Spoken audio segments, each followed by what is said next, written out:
Vous devriez savoir où on va lire, puisque si vous étiez présent, j'ose pas faire le test, mais si vous étiez présent lors du culte en commun d'octobre, vous m'avez vu en vidéo et je vous ai annoncé ce que vous deviez lire dans le mois d'octobre. Qui l'a fait? Non, ne levez pas la main. On va ensemble dans le 4e évangile, donc l'évangile de Jean, chapitre 1er, verset 1er. Lisez l'évangile de Jean encore durant les mois à venir. Je ne parle pas de semaines, je parle de mois à venir. On va plonger nos regards dans la loi de la liberté, et particulièrement dans cet évangile. Il est écrit ceci, Jean chapitre 1er, verset 1er. « Au commencement était la parole, et la parole était avec Dieu, et la parole était Dieu. Elle était au commencement avec Dieu. Toutes choses ont été faites par elle, et rien de ce qui a été fait n'a été fait sans elle. En elle était la vie, et la vie était la lumière des hommes. La lumière luit dans les ténèbres, et les ténèbres ne l'ont point reçue. Il y eut un homme envoyé de Dieu, son nom était Jean. Il vint pour servir de témoin, pour rendre témoignage à la lumière, afin que tous crussent par lui. Il n'était pas la lumière, mais il parut pour rendre témoignage à la lumière. Cette lumière était la véritable lumière qui, en venant dans le monde, éclaire tout homme. Elle était dans le monde, et le monde a été fait par elle, et le monde ne l'a point connue. Elle est venue chez les siens, et les siens ne l'ont point reçue, mais à tous ceux qui l'ont reçue. À ceux qui croient en son nom, elle a donné le pouvoir de devenir enfants de Dieu, lesquels sont nés non du sang, ni de la volonté de la chair, ni de la volonté de l'homme, mais de Dieu. Et la parole a été faite chair, et elle a habité parmi nous, pleine de grâce et de vérité, et nous avons contemplé sa gloire, une gloire comme la gloire du Fils unique venu du Père. Jean lui a rendu témoignage et s'est écrié, c'est celui dont j'ai dit, celui qui vient après moi m'a précédé car il était avant moi. Et nous avons tous reçu de sa plénitude et grâce pour grâce, car la loi a été donnée par Moïse, la grâce et la vérité sont venues par Jésus-Christ. Personne n'a jamais vu Dieu. Le Fils unique qui est dans le sein du Père est celui qui l'a fait connaître. Amen. J'ouvre avec vous pour ces dimanches une série que j'ai intitulée « Résonance », écho de gloire. J'ai eu l'occasion pendant cette convalescence, et peut-être que dis-je l'immense privilège, de me retrouver seul avec la Bible. Et de longues heures, travailler, méditer, plonger mes regards dans cet évangile particulièrement, et la volonté dans les semaines et les mois à venir de vous restituer humblement les vérités profondes qui bouleversent notre esprit, qui doivent s'imprégner en nous et surtout dont nous devons rendre gloire par l'écho de notre louange. En physique, on parle de résonance quand la vibration ou l'oscillation d'une fréquence se retrouve amplifiée par une vibration identique. Ça paraît compliqué, mais on a tous fait cette expérience quand on était petit de ce qu'on appelle l'écho. Vous êtes retrouvés dans une vallée resserrée, à La Réunion, vous avez crié et vous vous êtes aperçu que votre voix, sous forme d'onde, a vibré sur les parois et s'est retrouvée amplifiée, intensifiée, et vous avez connu ce qu'on appelle l'oscillation d'une fréquence qui se retrouve amplifiée par une vibration identique. Pour les musiciens, le diapason est un bel exemple du phénomène de résonance. Lorsque vous frappez ce petit outil qui a été fabriqué sur une table ou une caisse de résonance, les branches du diapason vont se mettre à vibrer, à osciller à une fréquence de 440 Hz qui correspond à un La parfait. Et par la caisse de résonance, le son va se sortir, va s'amplifier et les musiciens vont pouvoir s'accorder normalement, correctement sur cela.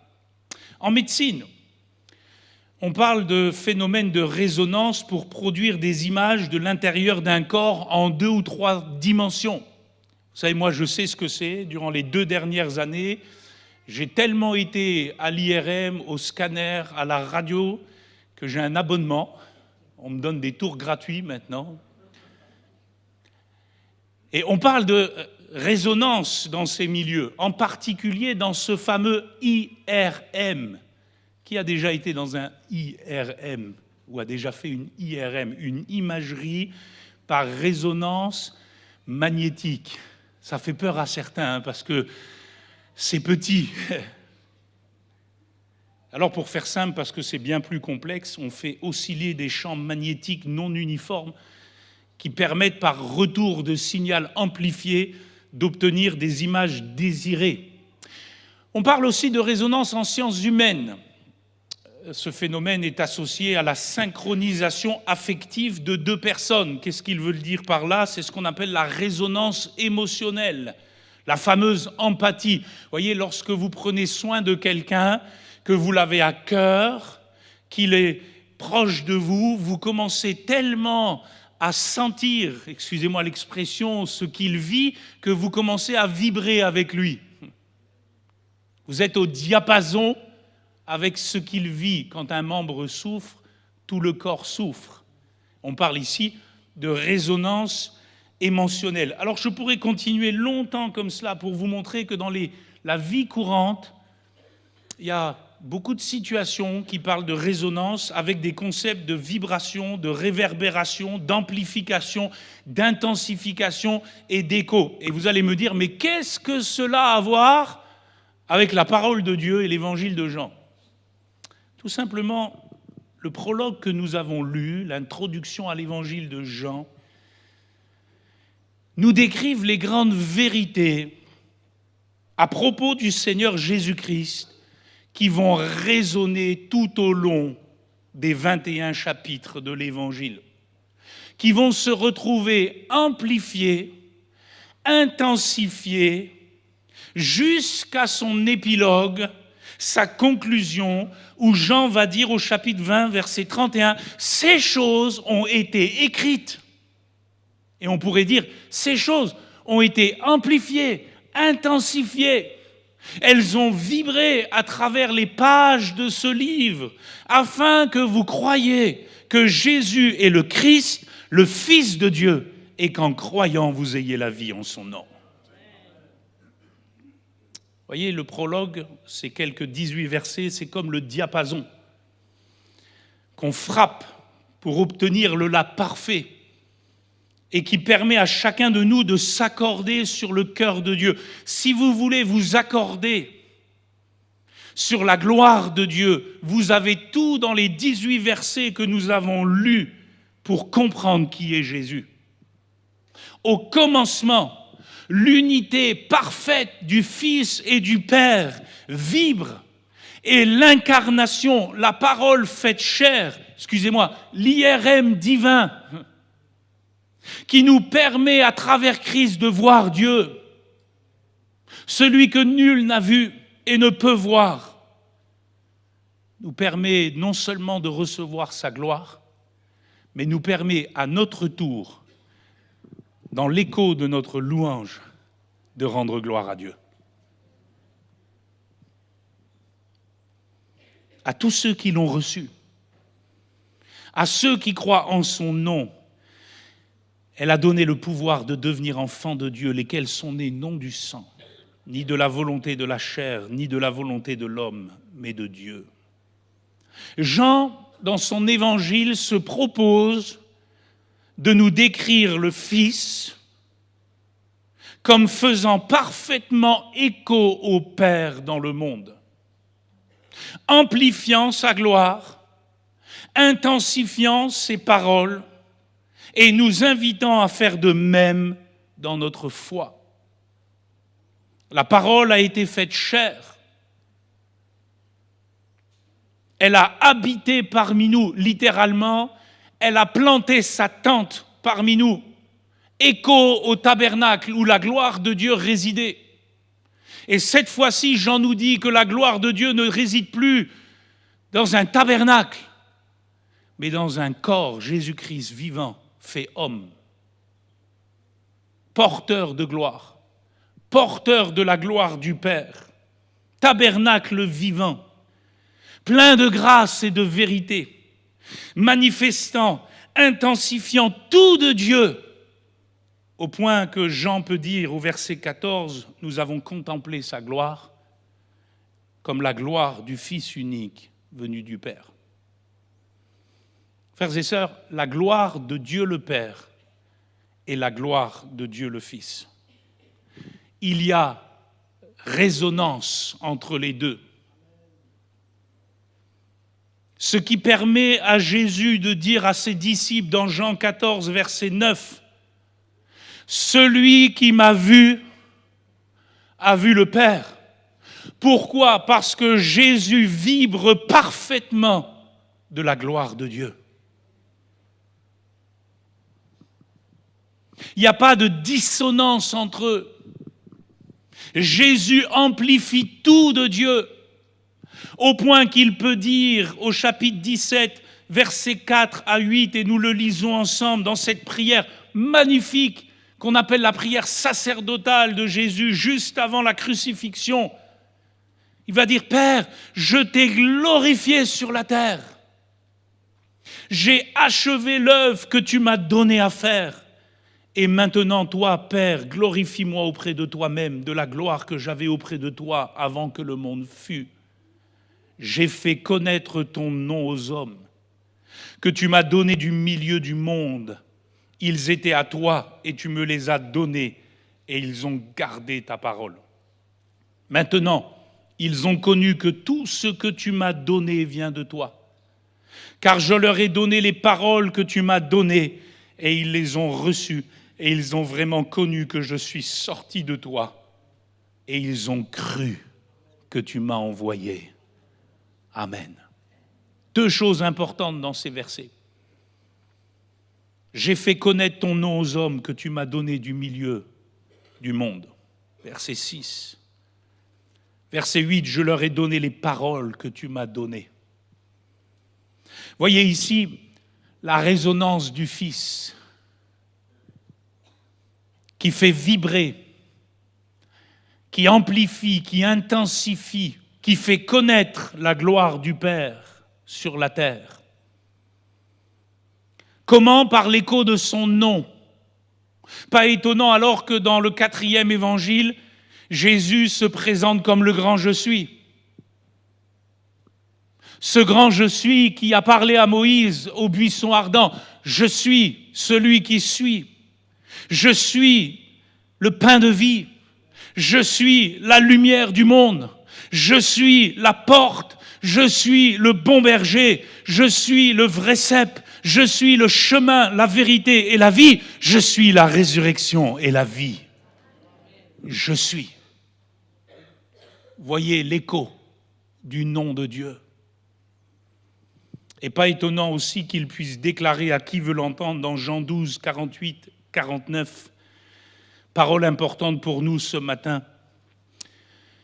Celui qui me rejette et qui ne reçoit pas mes paroles à son juge, la parole que j'ai annoncée, c'est elle qui le jugera au dernier jour. Car je n'ai point parlé de moi-même, mais le Père qui m'a envoyé m'a prescrit lui-même ce que je dois dire et annoncer. On va y revenir dans un instant. Mais voyez encore ici la résonance du Fils qui vibre aux paroles du Père, qui réverbère les paroles du Père. Au commencement était la parole, et la parole était avec Dieu, et la parole était Dieu. C'est la toute première déclaration de Jean inspirée par le Saint-Esprit. Voyez, comme une ouverture à tout ce qu'il veut nous partager.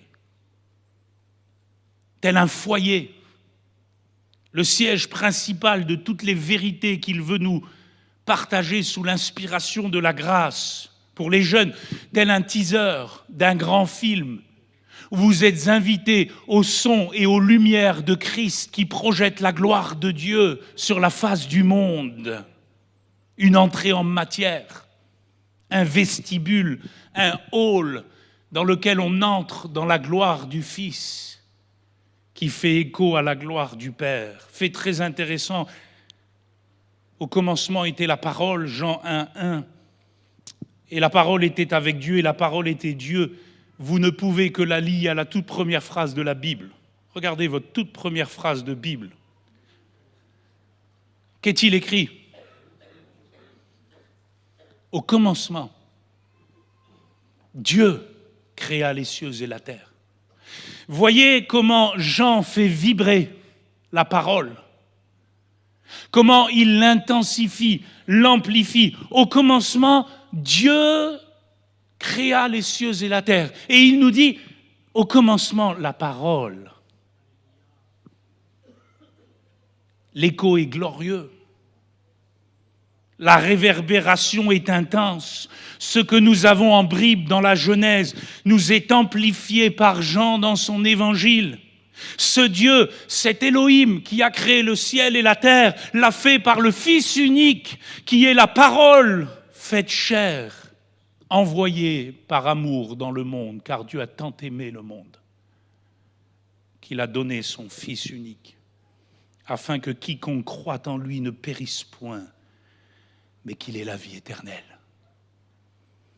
L'amour de Dieu est dans le Fils. L'apôtre Paul va faire écho à cette vérité dans son épître aux Colossiens, chapitre 1er, verset 15. Parlant de Jésus-Christ, la parole faite chair, il dira, il est l'image du Dieu invisible. C'est pour ça qu'il n'y a pas de statue, il n'y a pas d'icône, il n'y a pas de représentation de Dieu, parce que la seule représentation de Dieu, c'est Jésus-Christ vivant.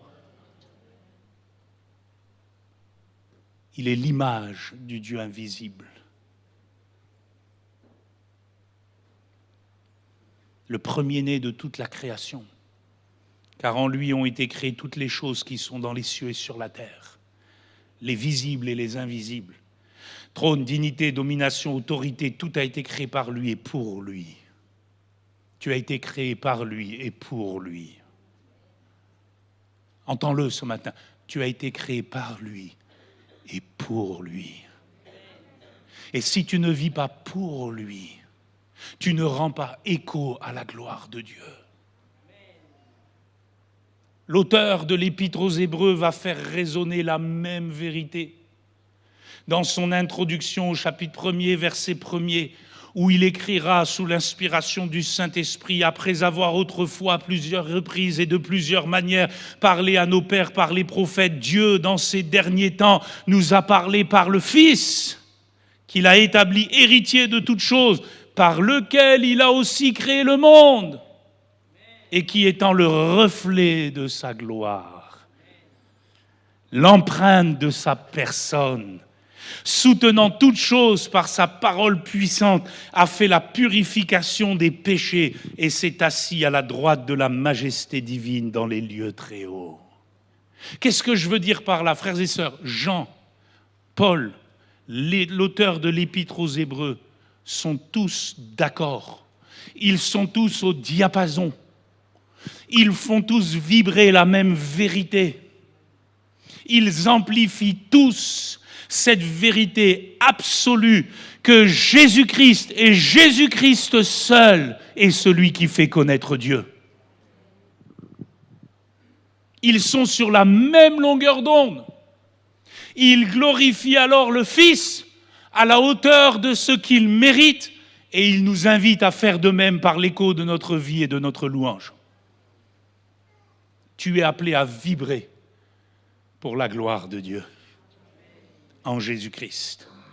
Jésus-Christ, parole faite chair, rend visible l'invisible, accessible l'inaccessible, compréhensible l'insaisissable. Personne n'a jamais vu Dieu, mais le Fils unique qui est dans le sein du Père, lui, l'a fait connaître. Lui seul peut faire parfaitement écho de Dieu dans le monde. Et c'est pour cela qu'il est venu dans cette incarnation, dans ce ministère, dans ses paroles, dans ses œuvres, dans ses signes, dans ses miracles, dans ses conversations, dans ce qu'il a donné, et surtout par sa mort et par sa résurrection, où Jésus a été justifié.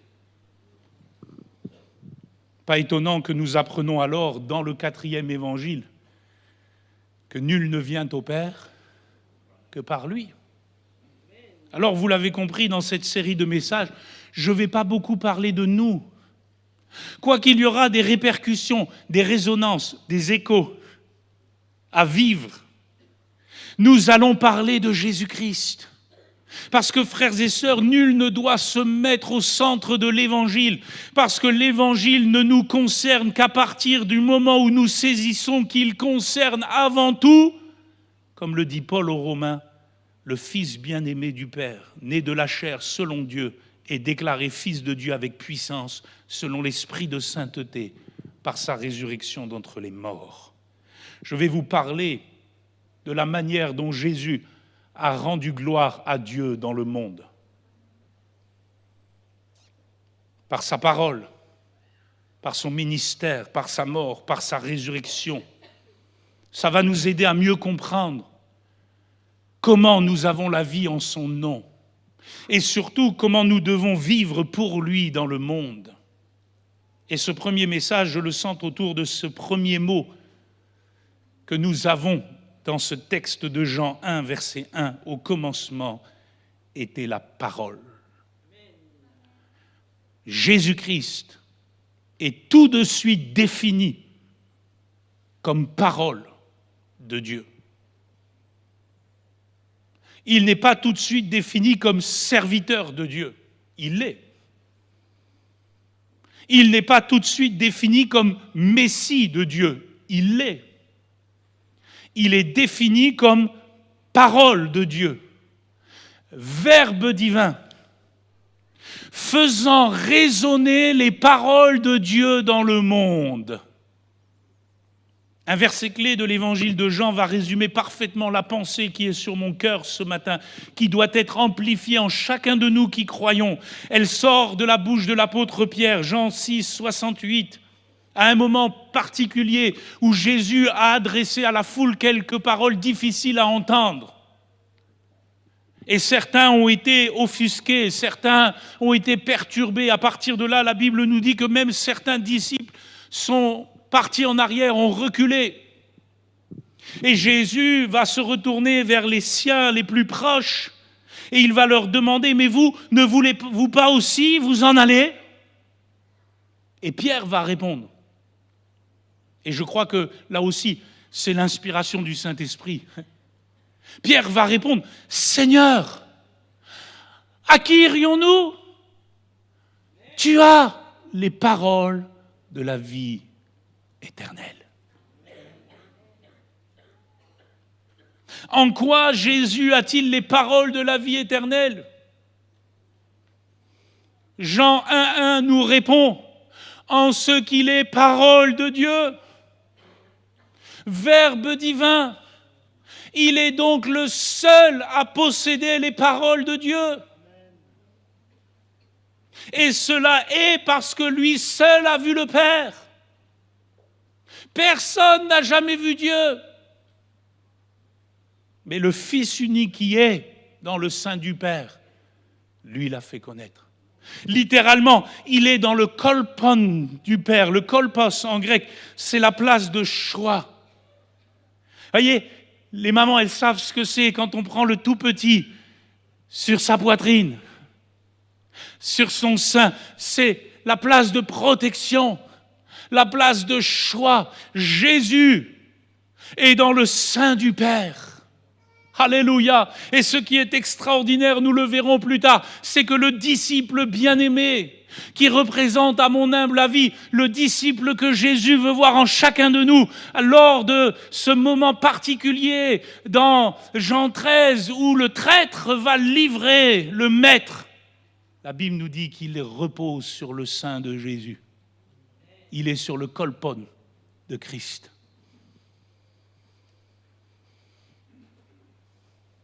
si vous voulez glorifier Dieu, si vous voulez rendre écho à Dieu dans le monde, vous n'avez qu'une seule option, c'est de vibrer à la parole de Jésus-Christ. Parce qu'elle est parole de Dieu. C'est pour cela que les huissiers dans Jean 7, 47, qui avaient été envoyés par le Sanhédrin pour arrêter Jésus, vont retourner un peu penauds, excusez-moi l'expression, vis-à-vis des leurs, en leur disant « Mais jamais homme n'a parlé comme cet homme. » Et c'est normal, frères et sœurs, il n'est pas qu'un homme. Il est la parole faite chair. Il est le Fils de Dieu, envoyé pour donner les paroles de Dieu. Voilà pourquoi dans le 4e évangile, dans l'évangile de Jean, l'accent est constamment mis sur Jésus qui ne parle pas de lui-même.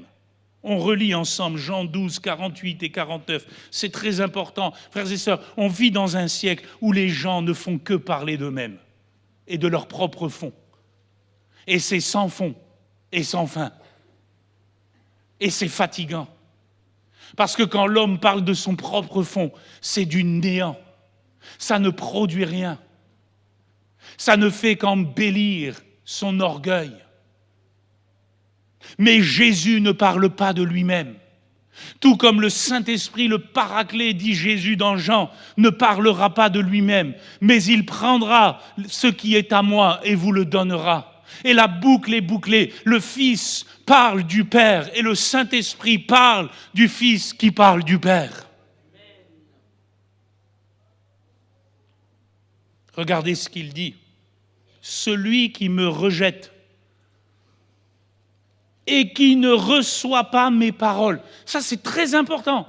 C'est fondamental. À chaque fois que tu ne reçois pas la parole du Christ, tu le rejettes. Tu le rejettes. Parce qu'il est parole de Dieu. La parole que j'ai annoncée, c'est elle qui le jugera au dernier jour. Tu ne seras pas jugé sur autre chose que ta vibration à la parole de Christ. Est-ce que tu auras vibré aux paroles de Jésus-Christ dans le monde ? Est-ce que tu auras rendu écho aux paroles de Jésus-Christ dans le monde ? Est-ce que tu auras amplifié par ta vie, par ton témoignage, par ton attitude, par ton comportement, par tes choix, par tes décisions, par tout ce que tu traverses, est-ce que tu auras fait écho à la parole de Christ ? C'est elle qui te jugera. Les paroles de Jésus, tout d'un coup, prennent une autre valeur quand on comprend cela. Et il dit, car je n'ai point parlé de moi-même. Dans l'évangile de Jean, c'est très important, on va plonger nos regards dans Jean, vous serez toujours dans Jean avec moi. Vous n'allez pas m'appeler Jean après, hein. Il y en a déjà assez des gens ici. Mais c'est très important parce que dans l'évangile de Jean, le seul qui est décrit comme parlant de lui-même, c'est le diable. Vous avez pour père le menteur. Il parle de lui-même, de son propre fond, et il ne se tient pas dans la vérité. Jean 8. Jésus n'a point parlé de lui-même. Il a fait écho aux paroles que le Père, dans ce texte, verset 49, lui a prescrit. Il dit, mais le Père qui m'a envoyé m'a prescrit. C'est la prescription divine. Quand vous allez chez le médecin, ça vous arrive d'avoir une prescription ? Ah, il y en a, ils sont champions pour avoir des ordonnances. La prescription du médecin, elle est importante, non, dans le monde ? Quand vous voulez avoir accès à un médicament, il vous faut une prescription. Et il ne vous vient pas à l'idée de venir avec votre papier à la pharmacie en disant « Bon, écoutez, le médecin, il a mis ça, mais moi, je voudrais ça. » Jésus, en venant dans le monde, avait la prescription de Dieu. C'est pour ça que sa parole guérit. C'est pour ça que sa parole libère. C'est pour ça que sa parole restaure. Parce qu'elle est prescription de Dieu, en grec entolé, qui signifie commandement, ordre. Aussi étonnant cela puisse être, Dieu le Père a ordonné au Fils ce qu'il devait dire. Ce dernier a été l'écho glorieux de sa voix. Il a fait résonner le Dieu qui parle et la chose arrive. Sa parole était constamment sur la même longueur d'onde que celle du Père. Il y a eu résonance divine entre le Père et le Fils, sans aucune discordance, mais plutôt amplification, vibration, intensification. Frères et sœurs, ça en dit long de ce qui devrait sortir de notre bouche, nous qui disons croire aux paroles de Dieu. En effet, regarde avec moi Jean 8, 31, ce que dit Jésus. Si vous demeurez dans ma parole, vous êtes vraiment mes disciples. Vous voyez, dans le monde, c'est très simple pour savoir qui est vraiment chrétien. C'est jamais à l'apparence, on l'a entendu ce matin. C'est toujours la parole et celui qui demeure dans la parole. C'est simple. Il peut faire tout le boucan qu'il veut s'il ne demeure pas dans la parole. S'il y a discordance dans sa vie entre la parole et ce qu'il professe, ceux qui me disent Seigneur, Seigneur, n'entreront pas tous dans le royaume des cieux. Oui, mais il chante bien. Oui, mais il est sympa. Il est serviable.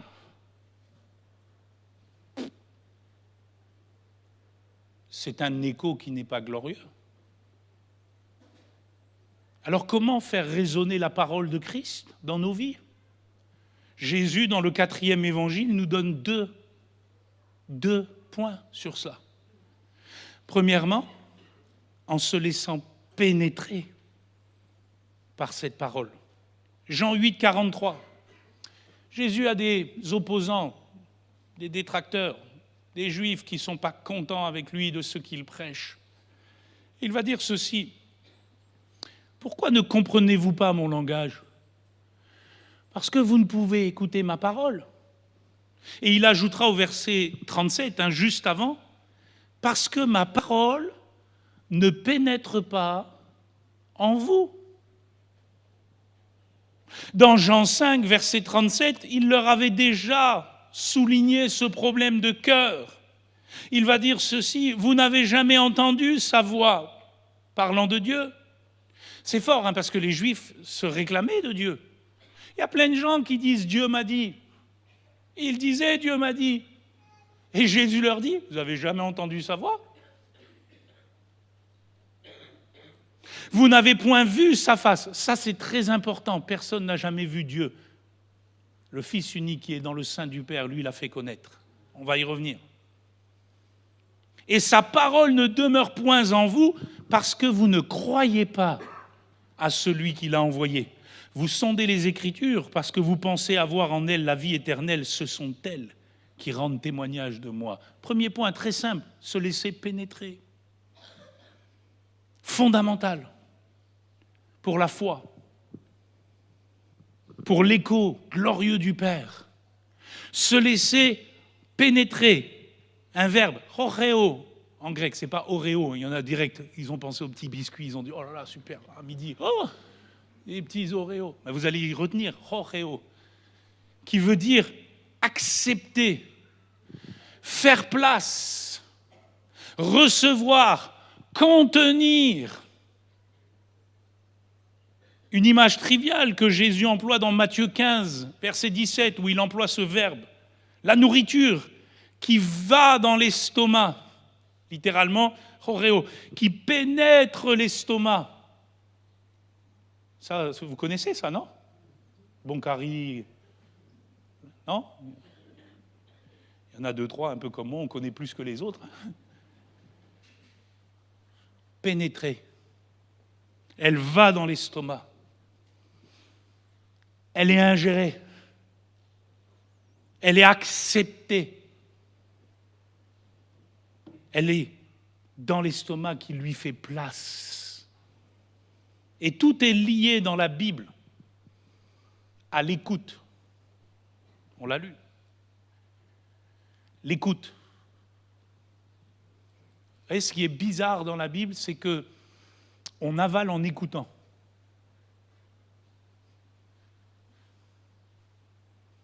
Tout se joue là, dans la foi.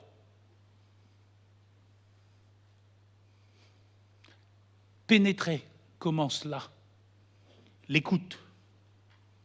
Comme le dira quelqu'un, on ne saisit pas le Dieu invisible par la vue, mais par l'ouïe de celui qui est son image.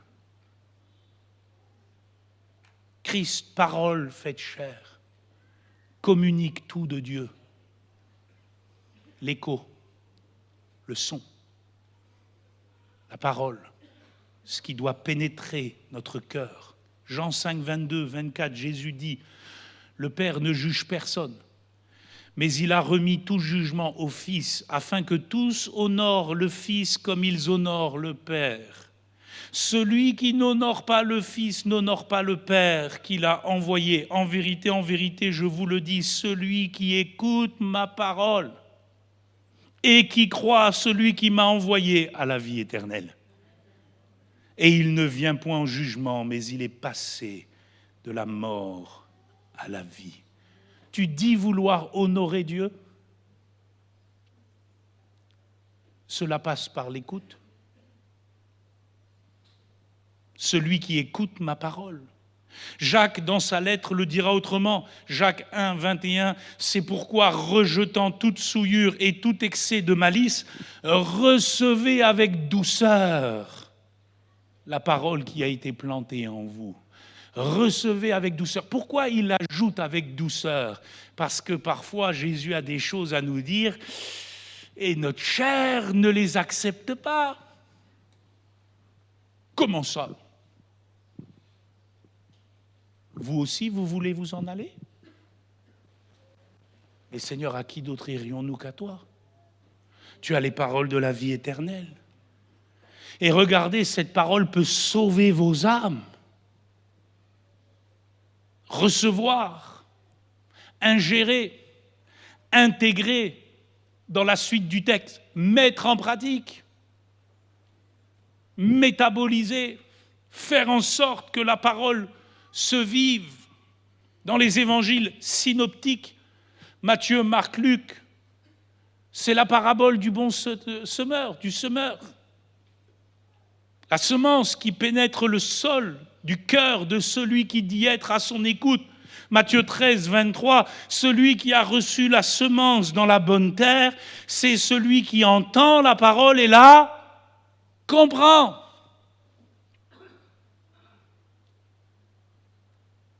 Il la comprend, il la prend avec lui. Il la reçoit.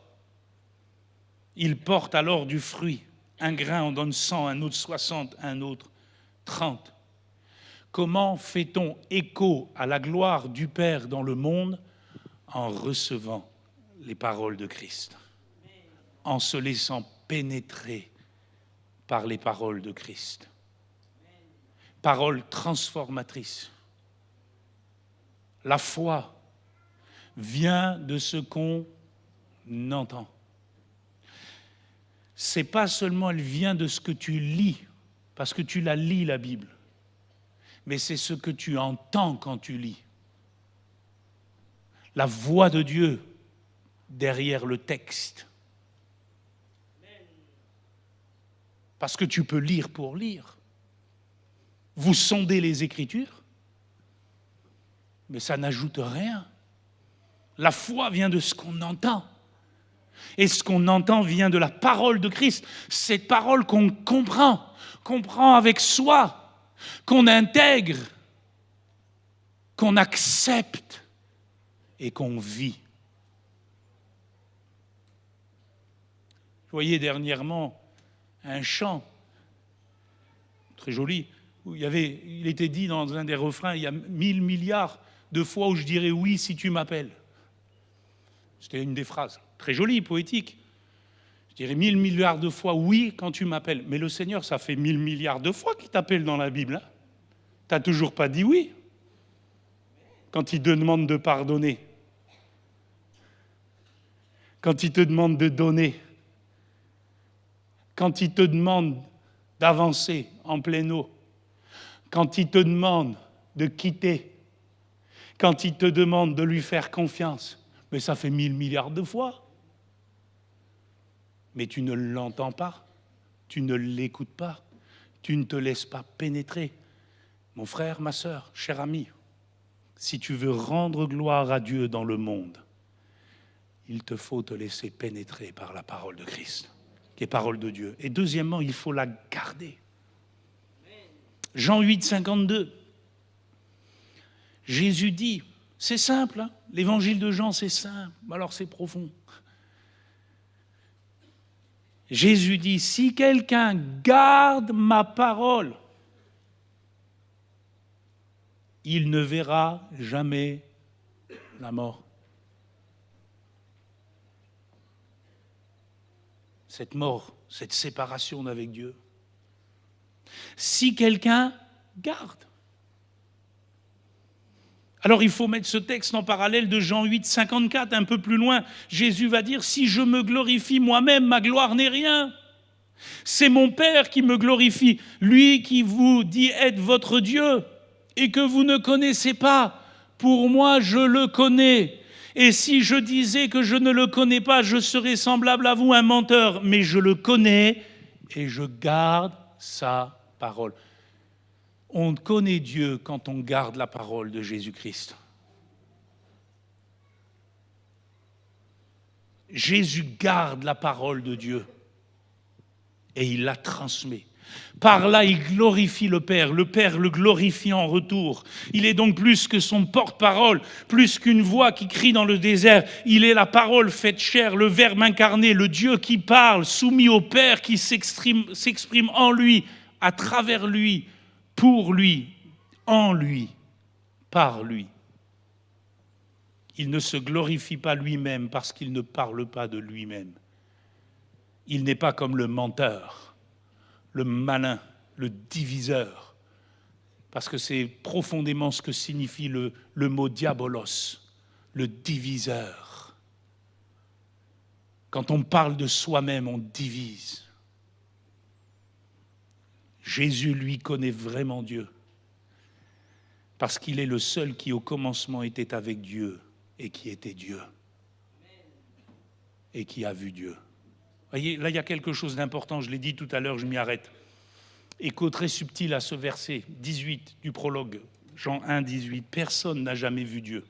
Écoutez-moi bien, personne n'a jamais vu Dieu. Il habite une lumière inaccessible.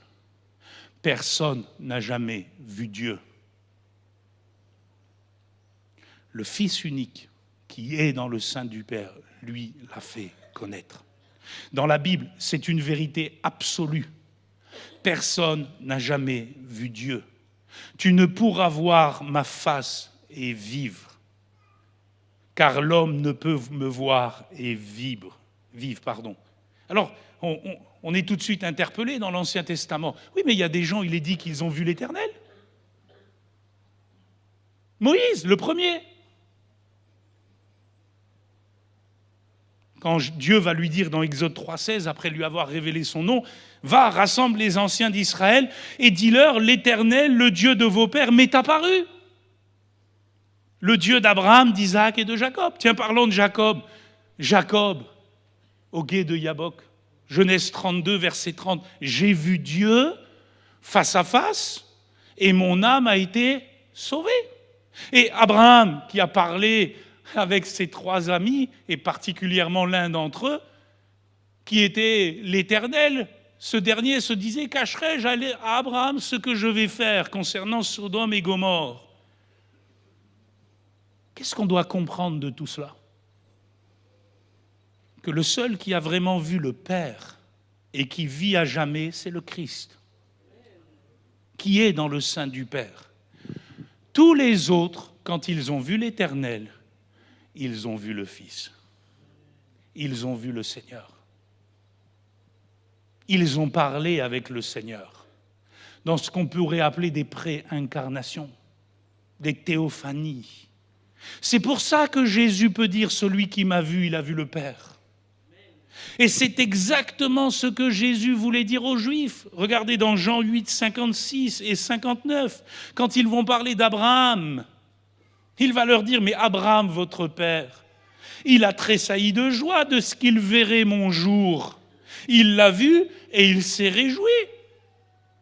En vérité, je vous le dis, avant qu'Abraham fût, je suis. » On comprend qu'il ramasse des pierres et qu'ils veulent le lapider. Il se fait l'égal de Dieu. Comment ça? Abraham, t'as vu toi? Non, il a vu le Seigneur. Je suis le Seigneur. Et leur péché demeure parce qu'ils ne l'ont pas reconnu. Souvenez-vous de la femme samaritaine, Jean 4, 12, quand elle voit Jésus assis sur le puits de Jacob et que ce dernier lui propose une eau qui jaillit jusque dans la vie éternelle. Ouais, elle n'est pas, excusez-moi, elle n'est pas idiote, hein, elle comprend très bien ce que le Seigneur lui dit. Elle va lui dire tout de suite, mais es-tu plus grand que notre père Jacob? Moi, je vois la scène. Je vois le petit sourire de Jésus. Es-tu plus grand que Jacob?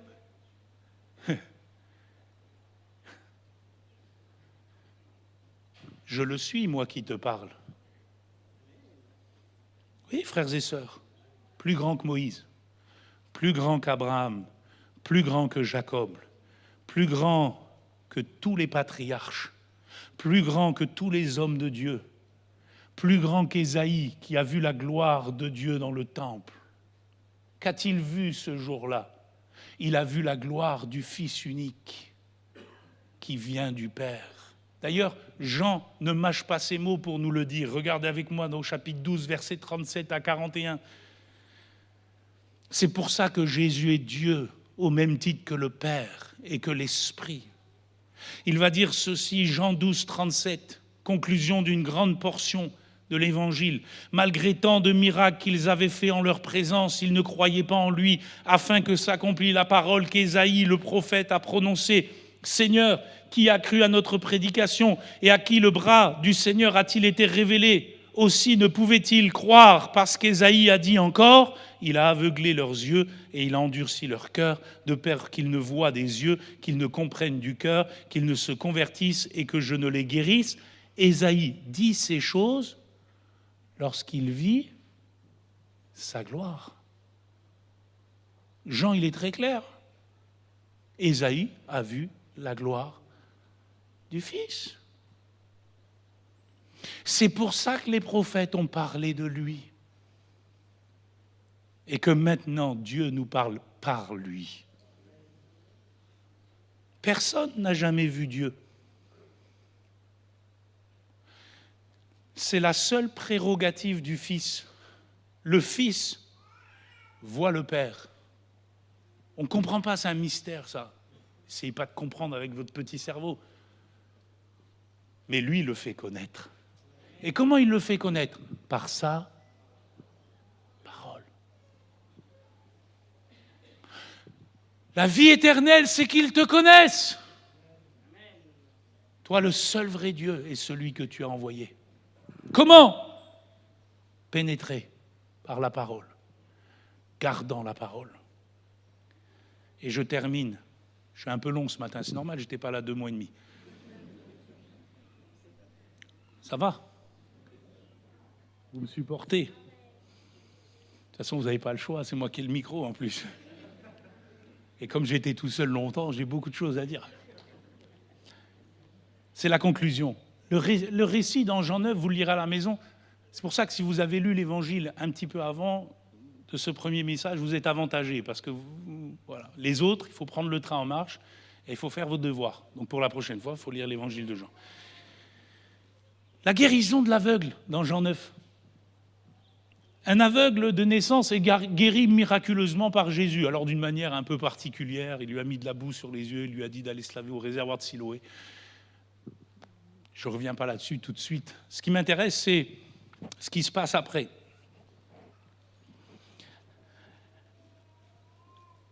Le débat qui a lieu avec les Juifs, parce que Jésus l'a guéri un jour de sabbat.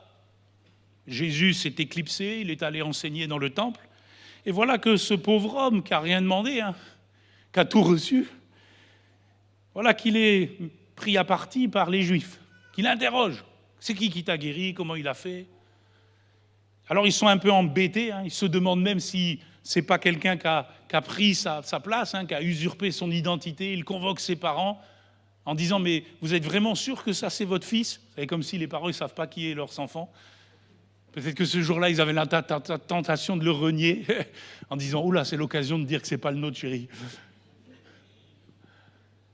Non, oui, c'est le nôtre. Mais alors, et vous, que dites-vous? Oula, ils veulent, par crainte d'être exclus de la synagogue, ils ne veulent pas se mouiller. Interrogez-le, il est assez grand pour s'exprimer ainsi. Et à partir du verset 24, la Bible dit « Les pharisiens appelèrent une seconde fois l'homme qui avait été aveugle et ils lui dirent, et ça c'est ironique, ils lui dirent « Donne gloire à Dieu ». Et nous, on a envie d'applaudir. Oui, donne gloire à Dieu. Alléluia. C'est le but de la vie, c'est que tu donnes gloire à Dieu. Le problème, c'est que ceux qui demandent qu'il donne gloire à Dieu sont incapables de donner gloire à Dieu. Parce qu'ils ne croient pas en celui que Dieu a envoyé. Donne gloire à Dieu. Nous savons que cet homme est un pécheur. Enfin, vous ne savez pas grand-chose. Il répondit, s'il est un pécheur, je ne sais. Je sais une chose, j'étais aveugle, et maintenant, je vois. Ils lui dirent, que t'a-t-il fait? Comment t'a-t-il ouvert les yeux? Alors il est un peu agacé, mais je vous l'ai déjà dit. Et vous n'avez pas? Allô? Il y a quelqu'un au bout du fil là-bas? Là-haut, c'est bon? Vous n'avez pas? Parce que la parole ne pénètre pas, vous n'écoutez pas. C'est fort, l'aveugle guéri fait la leçon de tout ce qu'on a vu ce matin. Vous n'avez pas? Écoutez. Pourquoi voulez-vous l'entendre encore? Vous voyez, des fois, il y a des gens, je fais des parenthèses, c'est important parce que c'est toute la leçon de l'aveugle. Moi, j'aime bien parce que cet aveugle, il voit mieux que ceux qui voient. Il a compris. Mais voulez-vous l'entendre? Il y a des gens, Seigneur, parle-moi encore. Je vois le Seigneur dans le ciel, moi. Je t'ai déjà parlé. Allô? Pourquoi voulez-vous l'entendre encore? Voulez-vous aussi devenir ses disciples? Ah, la perche, elle est tendue. Ils l'injurièrent et dirent, c'est toi qui es son disciple. Nous sommes disciples de Moïse. Nous savons que Dieu a parlé à Moïse. Et voyez l'ironie, Jean, il aime bien jouer avec l'ironie dans son texte. Voyez l'ironie. Nous savons que Dieu a parlé à Moïse. Vis-à-vis de ce que je vous ai dit tout à l'heure, qui a parlé à Moïse? Qui a parlé à Moïse? C'est le Fils. Mais vous ne l'acceptez pas. Vous n'écoutez pas sa parole. Moïse, lui, il l'a entendu. Celui-ci, nous ne savons d'où il est. La parole a été faite chair. Cet homme leur répondit, il est étonnant que vous ne sachiez d'où il est. Et cependant, il m'a ouvert les yeux. Ça, c'est bon parce que voir dans l'évangile de Jean, c'est connaître. Et connaître se fait par la parole. Nous savons que Dieu n'exauce point les pécheurs.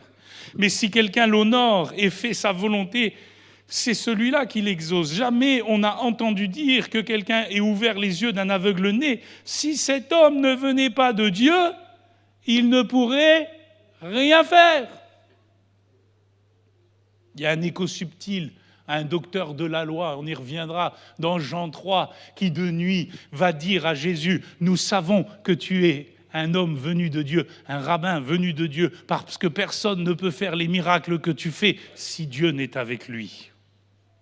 Ils lui répondirent, tu es né tout entier dans le péché, tu nous enseignes. Ils le chassèrent. Voyez les gens qui rejettent la parole de Christ.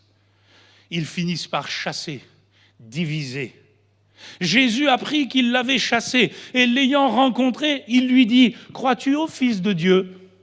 Il répondit, « Qui est-il, Seigneur, afin que je croie en lui ?» « Tu l'as vu, lui dit Jésus, et celui qui te parle, c'est lui. » Celui qui te parle ce matin, c'est lui, Jésus. Je crois, Seigneur. Et il se prosterna devant lui. Vous êtes d'accord avec moi qu'on ne se prosterne que devant Dieu? Oui? Les témoins de Jéhovah, ils ont du mal avec ce texte. Parce que ils vont le traduire par « il a fait une révérence ». Parce qu'ils ont du mal à accepter que Jésus est Dieu le Fils, au même titre que Dieu le Père. Un seul Dieu, une essence unique, indivisible. Et pourtant, numériquement, il y a 3 personnes. Alors, l'aveugle nous fait la leçon. Il faut écouter pour voir. Tu veux voir la gloire de Dieu ?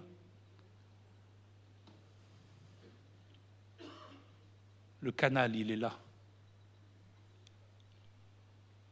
Reconnaître pour connaître, garder pour vivre, c'est celui qui te parle, parce qu'il ne parle pas de son propre fond.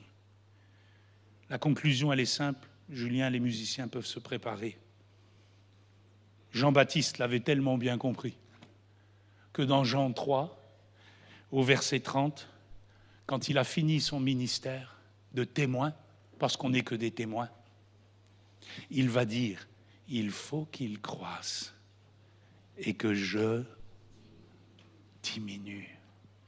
Oh mon frère, ma sœur, si tu pouvais apprendre à parler autrement que ton propre fond, mais que tu puisses entendre les paroles de Christ, les recevoir, les digérer, les intégrer, les vivre, les garder, tu ferais écho à Dieu par ta louange et par ton existence.